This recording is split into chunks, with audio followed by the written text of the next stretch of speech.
मार्च निकाला, क्या कहिए?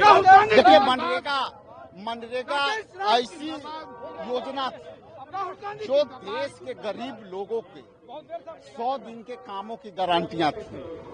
आज बीजेपी उसको खत्म कर दी, गांधी जी के नाम को मिटा दी। मनरेगा से 100 दिन के यदि गारंटी मिलती तो एक जीता जागता उदाहरण है कि पूरा बिहार कर्ज में डूब रहा है, खास करके महिलाओं। और जिस तरह से माइक्रो फाइनेंस कंपनियां से मिल करके लोग लोन ले रहे हैं और बाद में उनके पास काम नहीं है तो लोग आत्महत्या कर रहे हैं। आज मनरेगा होती तो आज हम समझते हैं कि उस परिवार को आत्महत्या नहीं करना पड़ता। यदि मनरेगा होती तो आज हर व्यक्ति कर्जे में नहीं होता।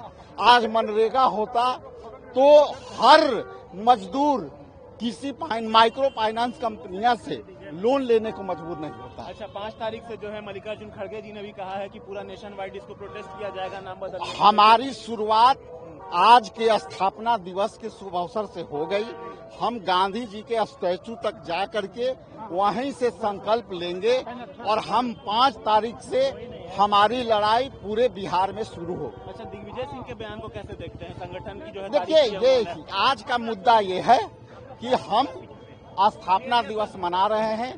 मनरेगा से गांधी जी के नाम हटा करके गांधी जी के विचारधारा को मारना चाहती है।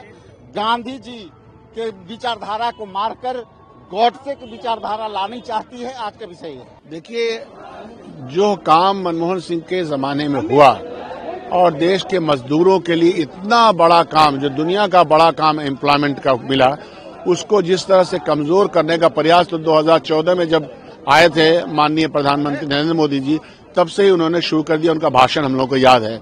और आज उसका नाम ही नहीं बदल रहे हैं, बल्कि राज्यों के ऊपर कर्जा बढ़ा रहे हैं। राज्य जो कमजोर है उसको तो इम्प्लीमेंट कर ही नहीं पाएगा। आप पूछिए बिहार के सरकार के मंत्री से कि मनरेगा का कितना पैसा केंद्र के पास बचा हुआ है।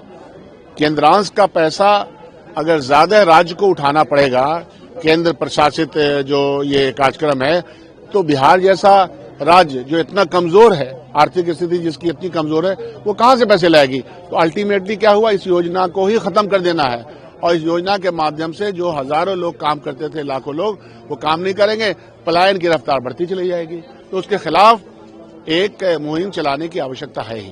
अच्छा, आपके आला कमान की तरफ से भी खड़गे जी ने भी कहा है कि आने वाले 5 तारीख से जो है पूरे देश भर में मनरेगा को लेकर के आंदोलन होगा। क्या तो करना ही है।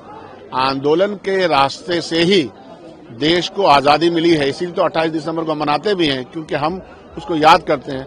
तो वो आंदोलन और संघर्ष में जाए बिना कुछ हो नहीं सकता।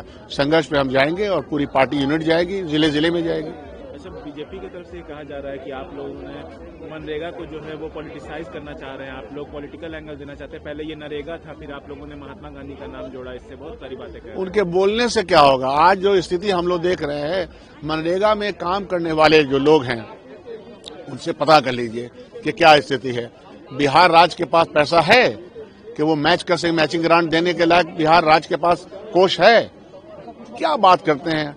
दलीलों की बात तो करते नहीं, कर दलीली की बात करते हैं। दलील दें कि पैसा भारत सरकार कितना देगी मनरेगा में राज्यों को, वो है सवाल। रिसोर्सेस के बिना आप कौन सा स्कीम चला लेंगे? रिसोर्सेस है नहीं। नाम का तो बात छोड़िए, काम की बात कीजिए। आप अल्टीमेटली मजदूरों को मार रहे हैं, यही है। अच्छा, दिग्विजय सिंह जी के पोस्ट को लेकर के और बयान भी आ रहे हैं कि उन्होंने जो है आरएसएस को इंस्टीट्यूशन के टाइप पे जिस तरीके से काम करती है उसकी तारीफ की उन्होंने, बाकी बीजेपी आरएसएस का विरोध करते हैं, जिसको लेकर हमारी पार्टी में व्यक्ति आजाद है, उतनी डेमोक्रेसी हम लोग रखते हैं।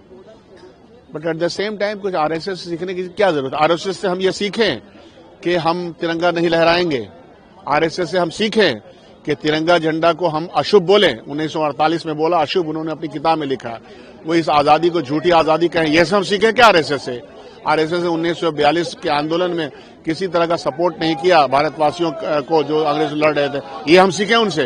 ये सीखने की आवश्यकता नहीं है। कांग्रेस पार्टी मास लेवल की पार्टी, मास में जाएगी।